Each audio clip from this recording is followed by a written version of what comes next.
Atoms and molecules. This is an ant hill. The ants are busy building it. It takes many small grains of sand to make an ant hill.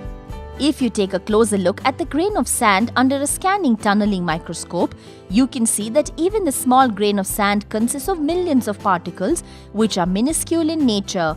These particles are called atoms. Atoms are the building blocks of all material.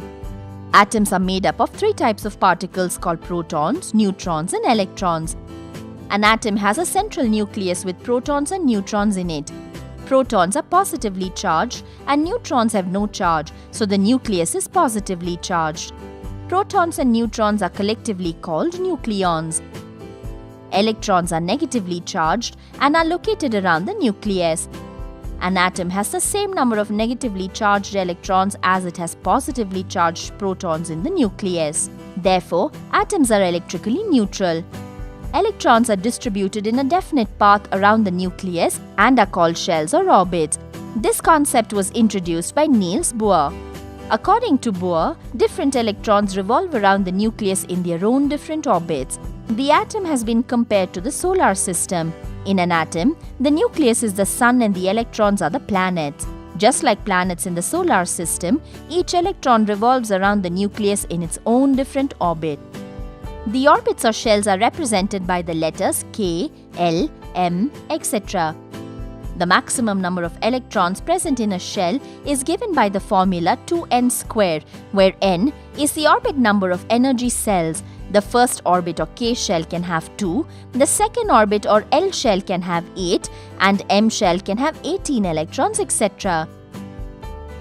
The electrons present in the outermost shell of an atom are called valence electrons, and the shell which valence electrons occupy is called the valence shell. A molecule is in general a group of two or more atoms that is chemically bonded together. Atoms combine chemically by external forces such as heat and light. This leads to the formation of molecules. During the formation of a molecule, atoms lose their valence electrons or gain electrons from other atoms. For instance, if two pieces of wax are to be joined, they are heated. After heating, the two pieces are pressed together to form a single structure. Here, heat is the chemical factor which is responsible for joining the molecules of wax pieces.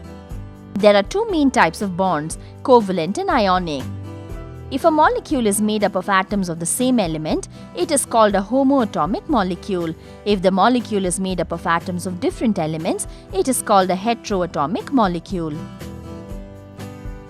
Things to remember. Building blocks of matter that we see in the universe are atoms. Protons, neutrons and electrons constitute an atom. Protons have a positive charge and neutrons have no charge and electrons are negatively charged. The maximum number of electrons present in a shell is given by the formula 2n square. A molecule is a chemical bonding of two or more atoms. Bonds are classified as covalent and ionic. There are two types of molecules, homoatomic and heteroatomic.